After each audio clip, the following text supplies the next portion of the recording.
What it is, great people.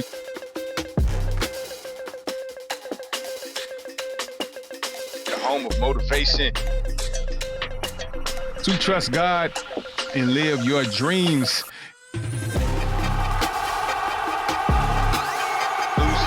All right, what it is, great people, you know who it is. I am Mr. Dark Eye, and you tuned in to the Mr. Dark Eye podcast right here on New Soul Music Radio, the home of motivation to trust God and live your dreams. I'm excited, and as always, you know, I love talking about business and entrepreneurship and helping people in this space because it's a space that a lot of us need education on and a lot of awareness on, and you know, we have great ideas. And we just need someone to help us understand the business side of what we create with our minds, you know. So my guest today is someone who understands that. He's been through the trials and tribulations over the past 20 plus years. And, you know, when I met him, I met him in an arena of him showing, you know, his energy and how much he really knows how to connect with people, you know. So it was just to see that journey and for us to reconnect. I don't know how many years later, but here we are. I got my man, the business owner, the entrepreneur, CJ, and also someone that I would definitely consider my bro fam. Y'all know what that means, brother from another mother. CJ is in the building. What's up, man? What's up, hey, man? Mr. Dark Eye, how are you, sir? Hey, man, I'm wonderful, man. I'm excited to have this conversation with you because I love sharing information. Off air, you know, you talked about how he likes to give information. So we looking forward to hearing all the things that you have to share, man. So let's start off right now with just talking about in this day and time right now. We'll start where we at and then we'll go back. Okay. But right now, in this day and time, right now with the climate of everything, we got, you know, a certain president back in office, you know, and then there's so much going on in the world. Like, what's the climate right now for business owners and entrepreneurs right now? You know, is it a good time to be a business owner and entrepreneur right now, or is it something that you're like, oh, it's the most challenging time ever? Look, my man, I would tell you this regardless of the political climate or the landscape of business. I would tell you this at any point in time, but definitely in this time. Mm-hmm. It is so important for us to build as many streams of income as possible. Okay. And that looks like diving into entrepreneurship. It looks like becoming a freelancer. It looks like whatever you can do and whatever you have, monetize it, mm-hmm. right? Even if that's getting on YouTube and just doing this, right? Mm-hmm. Finding some particular way, because if we take a look at definitely, I believe right now we are in the 5th industrial revolution. Right? Okay. And so I promise not to bore everybody and take you back to, you know, social studies class. Mm-hmm. But if you go back and you start thinking about when manufacturing was created, right, that shifted a lot of people from the jobs that they had where they were, you know, moving hay, or they were herding, you know, cats and you know, dealing with horses and all of those kinds of things, right? But once we got into the manufacturing age, that took away a lot of those jobs, but it created new ones, right? Okay. Now people became factory workers and all those kind of things. Fast forward to today, right? We are in what is called the 5th industrial revolution, and what that is the dawn of AI, right? Mm-hmm. It is the dawn of AI. It is the dawn of decentralized income making, mm-hmm. right? And so where jobs, 9-to-5 jobs, bro, I hate to say it, but they will not be here long. Mm-hmm. They will not. Like, mm-hmm. I can say my kids, yeah, they'll learn about it. They're going to get into it. But if you realize right now, kids that are, you know, and this is the year, 2025, because I know you are evolutionary and this thing is going to go on forever. People are going to be listening to us hundreds of years from now. But we're in 2025, and a lot of the kids that are in middle school and in high school, they want to be influencers, mm-hmm, mm-hmm. right? They are understanding that they can make an income, a great income, mm-hmm. on TikTok, right? Even though it's controversial, will it last or won't it? But YouTube, people are doing. Mr. Beast is doing like $10 million a month or more. Wow. Right? Wow. You know, those kind of things. So I think we got to understand where we are in time, because anything and everything that we have can be monetized. So, man, you're right. You're definitely right about that. And I feel like that's something that is crazy, but a lot of people are not aware of. And, you know, when you're talking about AI, you know, I hear a lot of people saying, you know, different things about that. But I'm like, the same way, you know, everything else came into the picture that we had to get on board with, it's going to be the same thing with AI. Like, you know, people talk about it when it comes down, definitely with music, and just anything that got anything to do with writing. Like, you can literally go on some of these sites or whatever, and then just put in key things and different things that you want to do or say, and it creates it for you.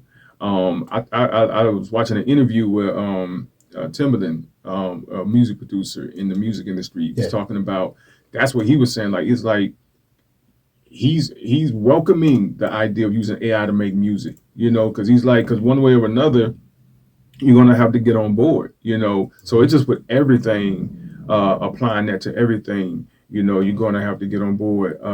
So you're basically saying for those out here who are not using their creativity in their minds to start things and build things, they're eventually going to get left behind. You already are. Yeah. You already are, it's man. already too late. Yeah. And to add on to what you said, right? Let me give you a little perspective, right? So I had this conversation with my mom years and years ago when I first got into technology. And I was like, Mom, why in the world did you not go and buy cars.com?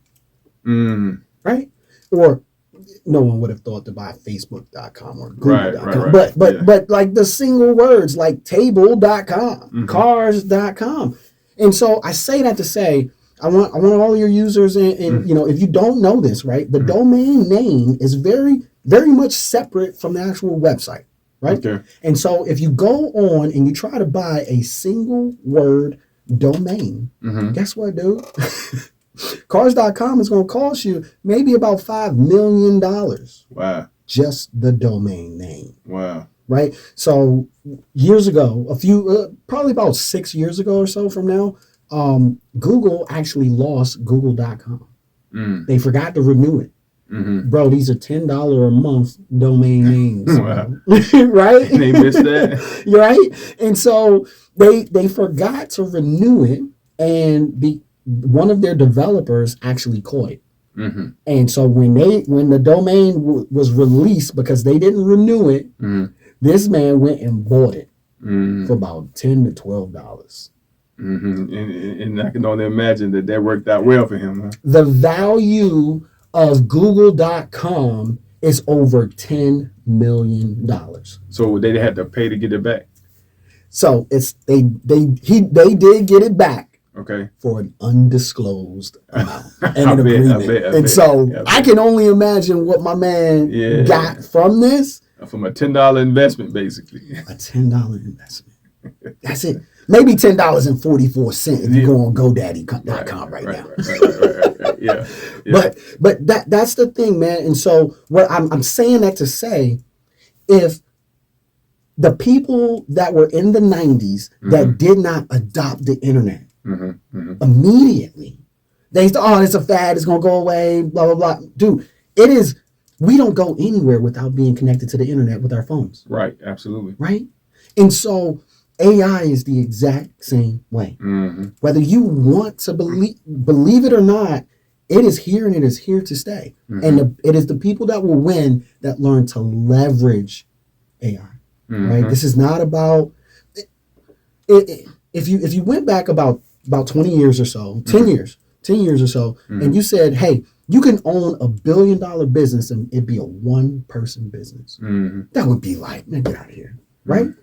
But today, dude, I can create 10 AI bots and throw it up on a connect them to a company or a website, if you're familiar with it, at Zapier.com or Make.com. And these things are like $10 a month. And so most of you might be thinking, oh, well, generative AI can't actually do anything. Well, if you connect it to a Zapier or a make.com, now whatever you produce in generative AI, whether you're using ChatGPT or Claude or any of the other ones that are out there, you can now connect it to these different bots, if you will, and it'll actually perform actions. As far as, hey, give me a list of podcast episodes that I should produce over the next 30 days and script it out, email it to me. That generative AI will take that command, throw it over to a Zapier, and actually produce this worksheet for you where the entire script is completely done. You could have it create graphics for every single one of them, and all of this just lands in your box, and all you got to do is show up and produce. You know, what's crazy is the fact that, you know, it's like having a team, you know, instead of actual people, it's the technology that's doing the work, you know.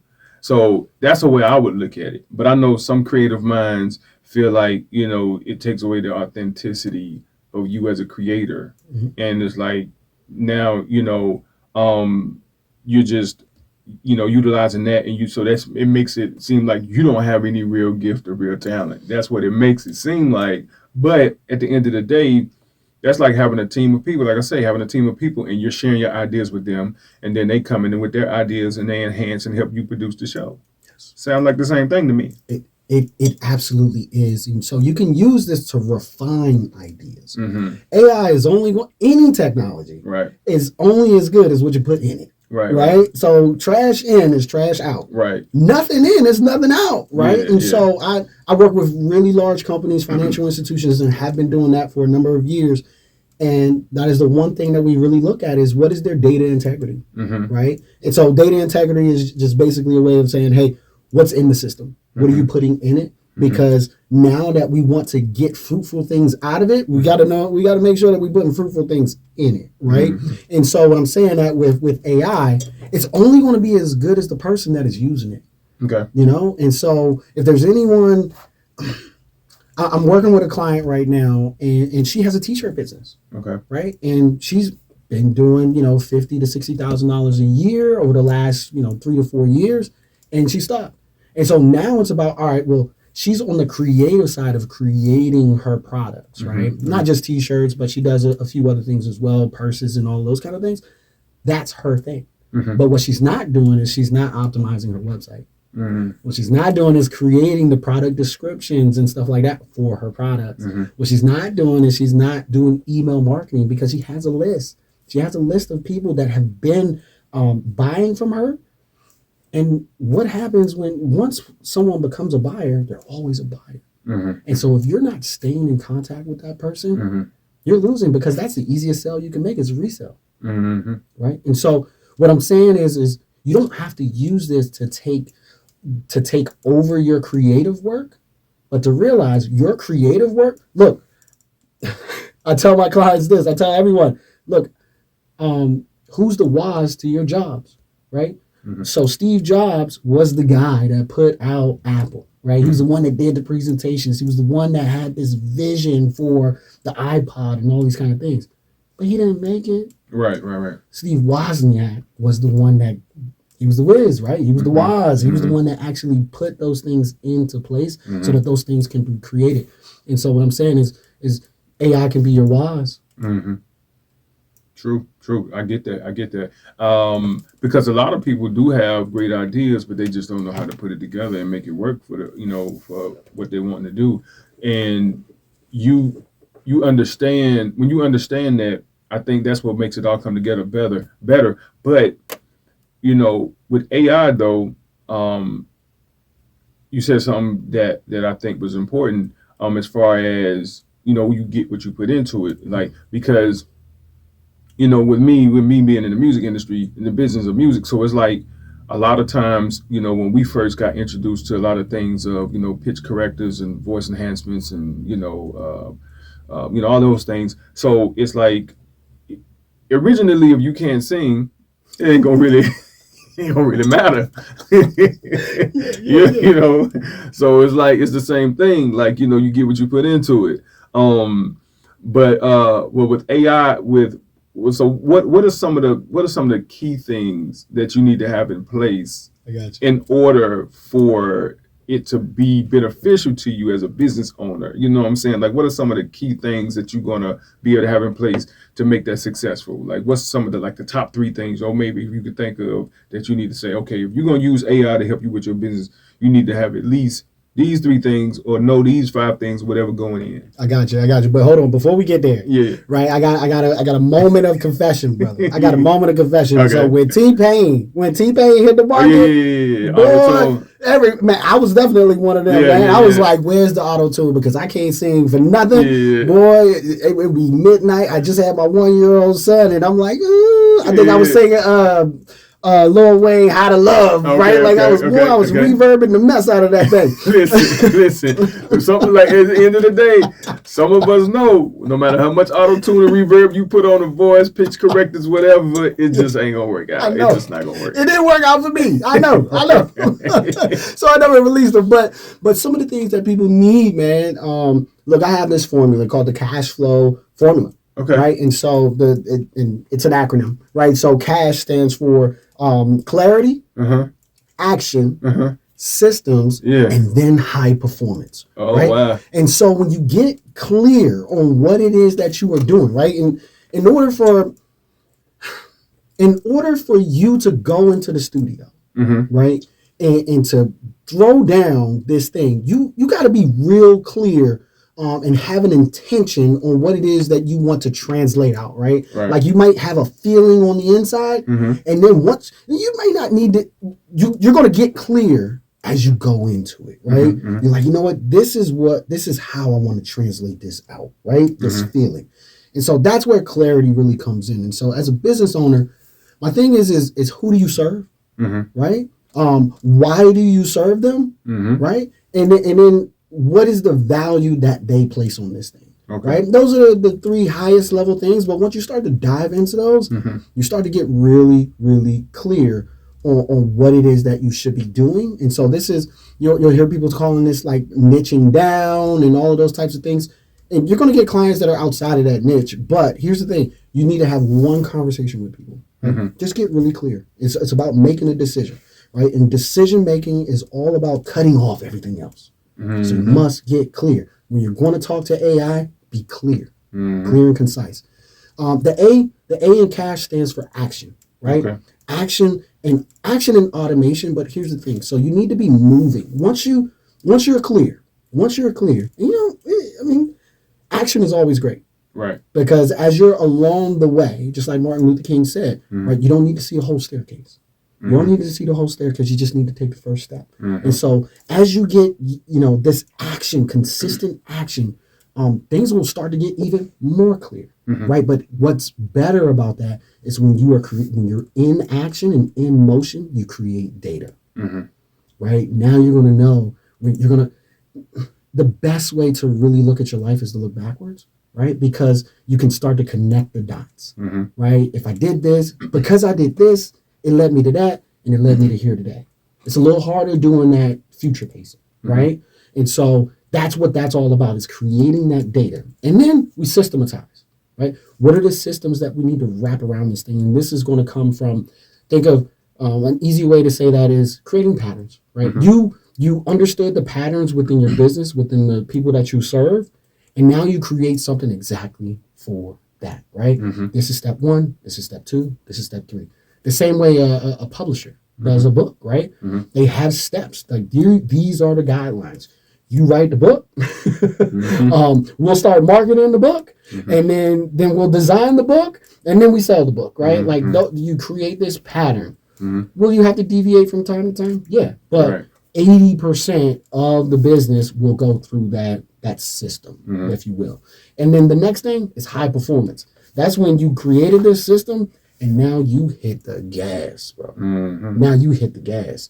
And so that looks like turning on multiple automations. That looks like being able to hire a virtual assistant, right? This is when you go from being self-employed to a real deal business owner, right? Because we don't want to work ourselves into a job. We want to work ourselves outside of a job. right? Yes. And then this is when you can get into the conversation of selling the business off, right? Because no one wants to sell, no one wants to buy the business of CJ, right? Like this is me. It's hard to retain clients or your customers when it's all built on that one person. And so getting that high performance so that you're free.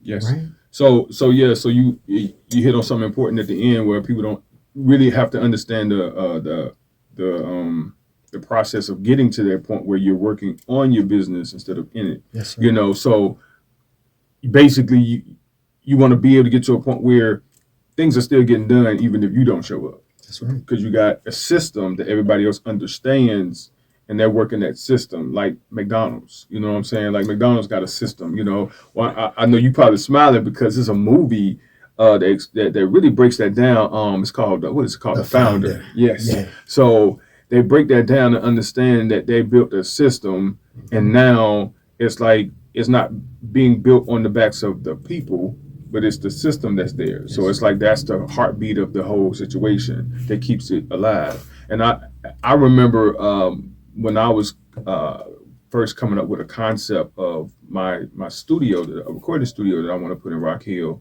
that's ultimately going to be membership based and a one-stop shop for all the needs of the artists. And I was looking at this particular individual that I knew who was like knows how to do everything. And I'm like, he would be perfect to work at my studio because he knows how to do everything. So I'm looking at like I got him in there. I'm straight to go because everything that needs to be done, he's on it. He can do it. But then I got enlightened by this situation, and I'm like, well, what if because he's a human being, He might feel in one way now, and then next thing you know, it's something else. You know what I'm saying? So if he decided to walk away, then it's like, okay, what am I gonna do now? Yeah. Because he was the system. True. You know what I'm saying? So that's one of those things that I feel like people should be aware of going in. You basing it on the people that's there and their knowledge and their understanding of what's going on. Then when they decide to walk away, it's like, now what you gonna do? Yeah, very true, man. But here's the thing, right? Remember that action comes before the high performance, right? It comes before the system, and that's the thing is like you have to be in action. So when you hire that gentleman, look, man, the greatest thing is like, all right, okay, cool. Now, how do you make him the CEO of your business, right? Because we don't want to be the CEO. Like, I mean, it sounds cool and all of that, but here's the thing. We want to get to the point where we can go and lay on the beach, right? We want to be able to go and provide for other people, right? And so get it to the point where that person is the CEO. So what that looks like is hiring a team around him, right? And so that, okay, well, if he knows all of the marketing and he knows all of the producing and he knows all of the infrastructure that you need, it's like, look, you can't do all things. Right. You really can't, man. Right. And if you can, you shouldn't because you won't do them all effectively. Right. Right. So I'm gonna go lag. Exactly. Right. And this is where we talk about scale. You can't scale one person, right, without the leveraging technology or at least hiring a team around them. And so it's very important that when you bring that person in, do what you got to do. You're a business owner. Do what you got to do. Everything is trial and error, right? It really is. And so once you figure out how something works within the business, all right, cool. Now, how do I make it work faster? How do I make it work better? And so to alleviate that person of the marketing aspect of it, right? Right. And that could look like a lot of things. And you touched on McDonald's, man, and McDonald's is a wonderful example. And you gave the example of how they created the speedy system of the kitchen, right? And so that people would be able to take less footsteps. Right, the footprint was just much smaller in order for them to produce a meal and then put it out, right? So that was then, right? And then now, if we look at it, they created the drive-through as well, right? Well, they made the drive-through famous. Let's say that. But if you look at it, one thing that I really want your audience to know, man, especially if you're creative and you're a visionary. Creatives and visionaries are not usually good at sales. Yeah, that's true. That's not. true. Because I'll be one to admit that's not my strong suit. Right? Yeah, And so what I would suggest is creating a sales funnel online, right? Mm-hmm. And so what a sales funnel is, and we're gonna go to McDonald's. You order, you know what? Let me get a cheeseburger. Mm-hmm. And they're like, all right, cool. You want some fries with that? Mm-hmm. Oh, okay. You want? I see where you going. You want a soda with that? Mm-hmm. You want to upsize that? Mm-hmm. How about the sweet and sour is the extra 25 cents? You Mm-hmm. want that too? Mm-hmm. Right? And so, and then they keep the good ones will actually keep asking you, like, do you want something else? Do you want something else? And then if you go to the kiosk nowadays, you go to the kiosk and be like, hey, you want to add an apple pie? Mm-hmm. Right? Mm-hmm. And so what this is these are called OTOs, or one-time offers, or just upsells and downsells. Mm-hmm. So because you don't want the large, all right, well, you want the medium, right? And you can create a system for this, and this is what I do for a lot of people, is you create sales funnels and just say, hey, here's what we got, here's what I know you want. Mm-hmm. And then once they put their credit card in, and then they're like, hey, cool. And then now the next step before the checkout is completely done, they've already punched in their credit card in, right? They've already bought. And a buyer is a buyer is a buyer. Mm-hmm. Now you say, hey, you want some fries with that, or I'm trying to think of an example in your world, right? Like specifically, oh great, you're selling a track, right? You're no, you're selling a book. Okay. You're selling your book, right? Yeah. You're selling your book, and then you get to the book like, yo, yes, yo, I want Mr. Dark Eye's book, right? The Get Cash book, right? Cash book, yeah. Right? And so I got the book now. I punched in my credit card. I'm paying $20 for it, and then you're like, hey, before you complete the checkout, do you want the course that goes along with it, where I can help you not only get the information and get the book, because you're going to give them an ebook too, right? You're going to give them both the ebook and the physical copy that's going to come to them. Like, hey, you want the course that goes with it? Because now I'm going to show you how to implement it. And then so you go from a $20 sale to a $300 sale, right? And then you're like, nah, that's a little bit too much money. And then they say no. But then you say, okay, well, you want it for $100? Oh, well, yeah. Right? You just gave me a great deal. And then now we're on this journey of the question and the upsell and the downsell, right? And then so you know that they want your course, they got the book. Yo, now is it, hey, do you want to come to a class? Right? And in that class, we do virtually, this time. In order to do that, we get added another $50 at any point in time. And now you just turned a $20 sale into a what, 120, 170, almost a $200 sale for $20. That's what McDonald's does, right? And I would suggest everyone in today's day and age, take a look at Facebook ads. So if you go to 8 times out of 10 at least, you go to you see a Facebook ad, click on it. Facebook ads are so expensive now that people can't go in and just produce a $500 product right away off of a Facebook ad. And so what they do is they do exactly what I just told you. They'll sell something for $10 or $27, a book, but then they upsell. Then they upsell, right? And so that's the big thing that I think people can put into place right now. If you're a creative, you're a visionary, have some sort of funnel, some sort of website that is there that can do the sales for you. You create this system. You got all of these different things, man. People, you could do this with music, man. You can say, hey, you could buy this song, but then I know people in the music industry that are doing this, and they say, hey, well, now that you brought this song for 99 cents, would you like to buy 15 others for $10, right? Always be upselling, man, because if someone buys from you once, they're going to buy from you again, man. Think about your grocery store patterns. Yeah. You typically go to the same grocery store? Yeah. Yeah.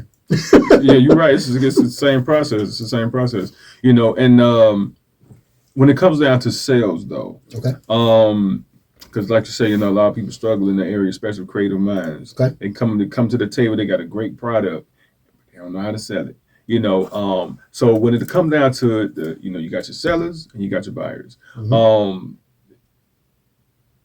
it's like, I'll say, okay, let me put it like this. So I think about me as a buyer. Like a lot of times, I've already made up in my mind that I want to buy something. Okay. Right? You know what I'm saying? Most of us do. Like if you talking about going to get something to eat, like man, I got a taste for a burger. You know, like a really good burger. So you already know you want to buy a burger. You know, and now you start thinking about where you're going to get this burger at, and that's going to be determined on who's out there selling burgers that's doing the best marketing and the best promotion, and you know what I'm saying, that's got the best keywords in your face, in your ear, whatever, you know what I'm saying. So because I like recently, I'm talking about this because recently I seen a video of a guy that does food reviews, and it's his name's Chime Time. I don't know if you. Yeah. Dude with the dreads? No, Okay. He got like a little hot top fade or whatever, you know what I'm saying?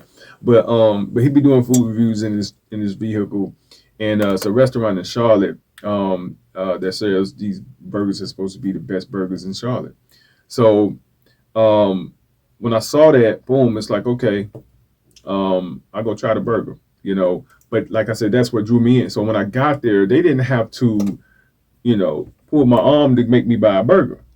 You know what I'm saying? I had already made up in my mind that I want to go there and buy a burger. So what I'm saying, I like to say this, it's like if you're selling something, it's just your job to put the product in front of the people's face that's already made up in their mind that they want to buy what you're selling. Because I feel like, to me, I'm just saying, you correct me if I'm wrong, but I just feel like if you have to try to say all these fancy things or try to say all this stuff or whatever to convince or persuade or however you go to try to get them to buy the product, then it's like you're giving them more power. Like they got the power now to tell you no or whatever, you know what I'm saying? But I'm thinking you want to be in a place where it's like it doesn't even matter to you whether they buy your product or not, because if I got to deal with you on that level, then you're going to be a headache.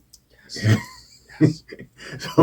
So that's how I'm looking at it. Yes. You know what I'm saying? Because I'm thinking if you got product or a service that people are already wanting, they already made up in their mind that they want it, and then it's just your job to make sure that they know about you. That's how I'm looking at it. Yes, sir. Yeah. Yeah. All right. So moment of truth. Okay. Moment of truth, man. Look, I love you, brother. Yeah. I really do, hey, man. I love you too, bro. We've been, that was 12, 13 years ago that we met. Yeah. At the show, Big Dipper TV, it was in the not Power Mall, but right here, Rock Hill. Yep, Rock Hill. Right here. But I think I met you before. Did we meet before that? You know what? Because we were supposed to do something at Carowinds. Oh, yeah. Yes, yeah. I think we got rained out. Yeah, we got rained out. I don't know if that was before or after. I can't remember. I know, it was so long ago. Yeah. That really got me. We didn't really get to really do that event. That was a big one. Yeah. I mean, the mall was big, but doing it at Carowinds. That was supposed to be like huge, man. That was huge for us, man. Yeah. But look, dog, what I'm saying is I love you, man. And we've been doing this and I've been seeing you. But here's the thing, dude. This is marketing. Yeah. Right? Like if you see anybody that go on Joe Rogan podcast and he charged them $10,000 to go on his podcast, the only reason they there is because Kevin Hart goes on there because he's going on tour. Yeah. David Goggins went on there because he wrote his book. Yeah. Right? Yeah. Elon Musk went on there because he producing all guys or whatever. You know what I mean? Yeah. There's intention behind it. And so getting back to what you said, there's a difference between the sales and the marketing, right? Marketing is exactly what you said. Is finding that person that already has the desire for this thing and putting it in their face and saying that it's there. Sales is actually saying, hey, MasterCard or Visa. That's it, right? And so that is a really, really good, and so a creative will be a little better at the marketing. Will be a little better at the marketing.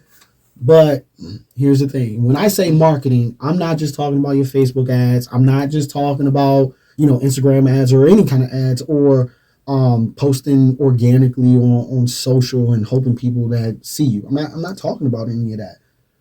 The number one way to produce income or the number one marketing strategy to attract your clients is exactly what I'm doing right now. Exactly what you're doing every day when you're doing this podcast. It's speaking. It's speaking. Why? Because people get to experience you, right? And the people that are for me, I'm calling out to them right now. The people that are not for me, guess what? I'm repelling them right now. That is exactly it. And so what this will do, this consistently produces a phone call. Or I'm going to give you a website link a little later in this podcast, and someone's going to click that link, right? Because they want to learn a little bit more and they want to understand things. And so sales and marketing, we have to make sure that we understand the difference between the two. And then making sure that we are positioning ourselves. If we're not good at sales, you better use technology to get you there, right? To actually have a way to take that payment, right? Something that encourages them to take that payment. But here's the thing. We're still going to have to do this, man. This will not go away. Will I create some AI videos of me? Absolutely. Right. But will I trust that to be the thing to go and do the most effective marketing for me? No.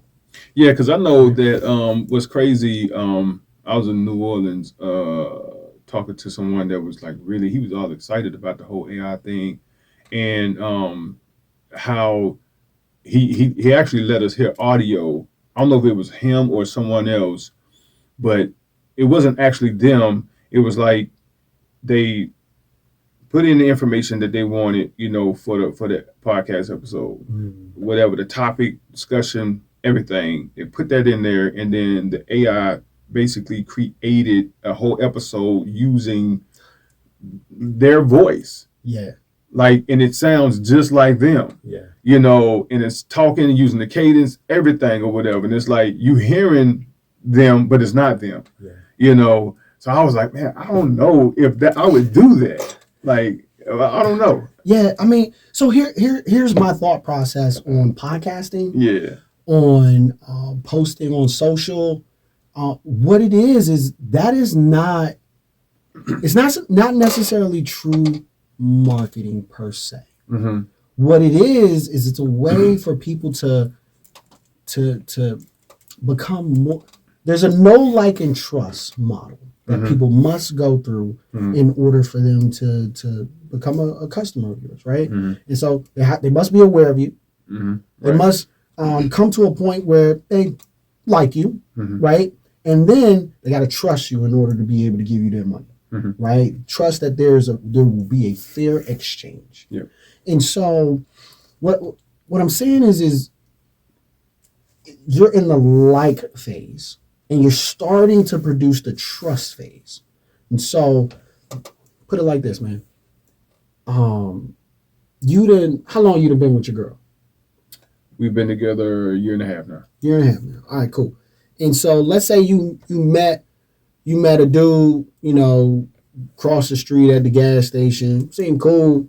You met him and you just met him like 2 days ago or something like that, right? And your girl asks you, hey, let me borrow $500. And then he asks you to borrow $500 at the same time. Who you gonna get the money to? Give it to my girl. Right. And so what I'm saying with that is she's already developed a know, like, and trust with you. Right. You haven't had that time with that guy. Right. Right. Now, if it was your brother, would you give it to him? Right. And so what I'm kind of putting it is time is an aspect that we must have with people. Right. In order for them to go through this, this is celebrity, right? Being a celebrity. You can go up to people who will run up to Beyonce and be like, oh my gosh, I know this about you, I know that about you, and blah, blah, blah, blah. And Beyonce is looking at you like, all right, right? You have the connection with her because you've been able to study her life and be into her life, but she hasn't had the same. And so that's the same thing about business, right? And so what I'm getting at is producing a podcast, posting on social is like creating a library for people to go and consume you. So by the time, just like you said, I already knew I want that burger.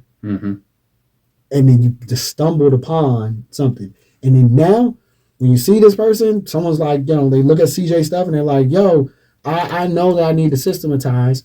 And then they go and consume my stuff for 3 months. And then by the time they get to me, they've already sold themselves. They've already sold themselves. So that's the big thing is can you release that creativity, that you don't want to lose you, right, within the AI stuff. So I'm going to have it help me, right?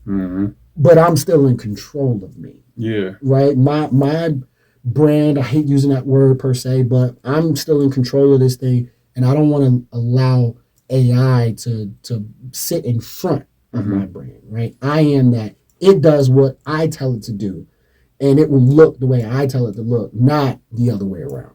Yeah, I think that's a key point right there, because I think that's what people are thinking. That's what they're thinking. They're thinking that it's going to be all based on AI and what AI is going to do with whatever it is that they got going on. It's kind of like I know that there are some video editing apps that I use, right? And I will put the clips of the video, what I want in there, and then it'll put together the video with different transitions in it. And once I see that, I'm like, if I don't like necessarily the transitions and how it's working, how it looks when the finished product, I don't use it. So I'm ultimately making the executive decision. So same thing with AI. If you give AI your key points and keywords and ideas, and it produces something that you don't like, you don't have to put it out. It ain't like some virtual person going to walk up behind you with a gun. Like, that's it. Now you got to put that out, because you know what I'm saying? So it's kind of like you still have the ultimate decision, you know what I'm saying, to make with that. And so this is, we getting into life now, right? We getting into life. And so here's the thing. Here is where a people have been disenfranchised.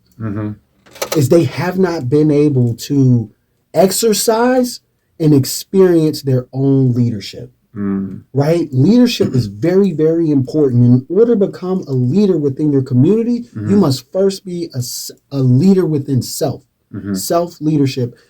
And what I'm saying with that is, kind of like the baby of the or maybe the middle child per se, the middle child versus the baby, because sometimes the baby will be able to tell everybody what to do, tell the parent we gonna go here and all that kind of stuff. But the middle child has like, we got to do either what the oldest say or what the youngest say, right? And so I think what we need to get. If you don't use AI for any other reason, you should use it in order to direct something. Tim Ferriss wrote a book called The 4-Hour Work Week. And I've heard of that. Yeah. It is a phenomenal read. And I had that book sitting on my shelf at least 10 years. At least 10 years. And I hadn't even cracked it open. Wow. Right. And so the topic, the title of it says the 4-Hour Work Week. So it's like, all right, well, maybe I'm gonna just be lazy, right? I'm gonna be lazy. I'm gonna only work 4 hours a week. And where does your mind go when you think of that? It is nowhere where this book took me. And so in that book, what he talks about doing is, this is back in like the early 2000s and 90s, late 90s. He was hiring virtual assistants that would cost him like 50 cents an hour to do crazy things. Like, he first tested it out with, sending his mom flowers every month or something like that, right? And so his mom, he maintained that relationship. I mean, he didn't maintain a relationship with his mom because of that, but it created something because he didn't have to ever think about it anymore, right? Not as much as far as the ordering was concerned. But he was able to give someone direction. He exercised that skill, and then he grew that into, all right, well, let me allow this person to come and write copy for my business, right? And he tells them exactly what he wants. And so this leadership will allow you to develop your communication skills, right? And so if you don't use, these tools that are out here for anything else, man, use it to develop your communication skills, your leadership skills, because there's a lot of people out here that don't have that opportunity to be a direction giver, and And that's a different mindset to be in, right? To be given that direction. So that's my take on it, man. Like if you don't use it for anything else, use it because you can develop you by giving direction. Okay.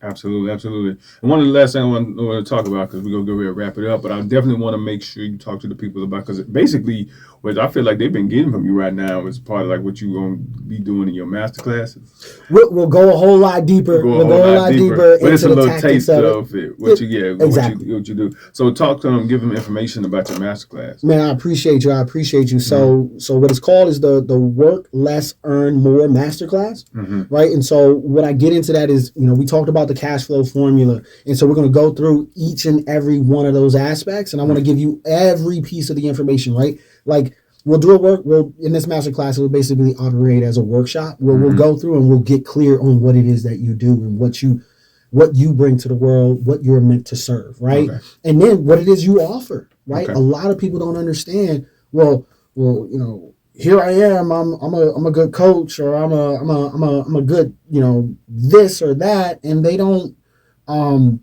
understand how to offer that to the world, right? And so what we'll do is we'll get clear on what it is, what that should look like, right? Something that fits your personality. And so I think that's extremely phenomenal, especially if we start there, right? Like even that, it's free admission, but that's the worth, more than anything when you discover what it is that, when you get clear on what it is that you are meant to be doing. And I'm not going to tell you that. I'm just going to help facilitate your transformation within that. And so once we get from there, now it's like, what are the next actions I need to be taking? If you're an existing business owner, we're going to go through specifically for your example and say, hey, either we double down on this or we stop doing some of this and we do some of this a little bit more, right? Or if you have not started this business, what are the first actions that you need to be taking, right? What are some of the marketing strategies that you need to be implementing right now and how to implement those? And then the systemize, right? And then so we'll go into, and if you have information, that we'll go through it and we'll look at where are the patterns, where are the stories that can be told within your business, right? And so that we can further produce the stories that we want to do, right? So if you're in a business, if you're in a corporate setting, this will be forecasting, right? If you will, right? And so, and then from there, what is the plan to become high performance? Right? How do you implement AI to take you to the next level? Look, people want to start with the AI, but here's the thing, man. Sometimes you gotta use the stopwatch to understand how fast things go, right? In order for you to kind of plug and play the AI systems, those high performance systems that are going to help drive this thing to a whole nother level. So that's a brief overview, man. So it's actually Work Less, Earn More Masterclass.com. Okay. Right. And so I'm gonna be doing these masterclasses at least once a month. And we'll kind of go from there, man. So I really want to help some business owners out. Local here to the Charlotte and Rock Hill area. But then I work with people that are all across the nation, man. So yeah. So the information that they need as far as when you're going to do the next one will be on the website? It'll be on the website. Yes, sir. And so I want to give a date, but we're on a podcast, man. So I'm going to be doing them monthly. So just hit the website, Work Less, Earn More Masterclass.com. And you'll be abreast. That's what it is. Y'all make sure y'all hit that website so y'all can get on the schedule for the next class. And like you say, you got a lot of information today, but he's going to go deeper. Even deeper with his cash flow formula. Speaking of cash, like he said, plugging my book earlier, I appreciate that, brother. The Cash Book by Mr. Dark Eye, Morris Gordon, aka Mr. Dark Eye, is available on Amazon as well. So that means, we gotta do something special then, because we both have been given the vision for cash. Yes. So we got to do something special, man, to come together and double the information. Let's do it, man. Yeah, man, we do. Does that look like a dual masterclass in the next month or two, man? Hey. Look, I'm a fast mover, man. So we got to do something in the next 60 days, bro. And that's good, man, because I'm gonna tell you, a lot of people that I do meet, when we connect and we talk about different things or whatever, it may be 6 months before we actually doing anything. Everybody don't move like that. So I'm with it, man. Cool. So let's chop it up about that. So y'all gonna be witnessing us coming back together, you know, so we could give y'all the double cash. You know what I'm saying? double cash masterclass. Cash masterclass. Dude, let's not. Hey man, let's buy the domain name before you put this out. Listen, man, double cash masterclass, man. You know, hey, that sounds like a plan to me. Yes, sir. Hey man, this has been an amazing, enlightening conversation, educational, man. I really, you feel full, and you feel a certain level of just energy when you give information, and you know people are learning, man. So salute, man. Yes, salute, sir. Man. So y'all make sure y'all connect with CJ. Tell me how they connect with you online and everything. Yeah, man. You can hit me up on my Instagram. It's official CJ Carter. That's on IG. That's the best place to hit me, man. That's the best place to hit me. There you go. So make sure y'all connect. Make sure y'all continue to follow the Mr. Dark Eye podcast as well on all social media platforms. Just type in Mr. Dark Eye and connect with me as well. And you know what this is all about. We two brothers out here trusting God and living our dreams, and we encourage you, definitely motivate you to do the same thing. Until next time, this is the Mr. Dark Eye podcast, where it is the home of motivation to trust God and live your dreams. We'll catch you next time. What it is, great people.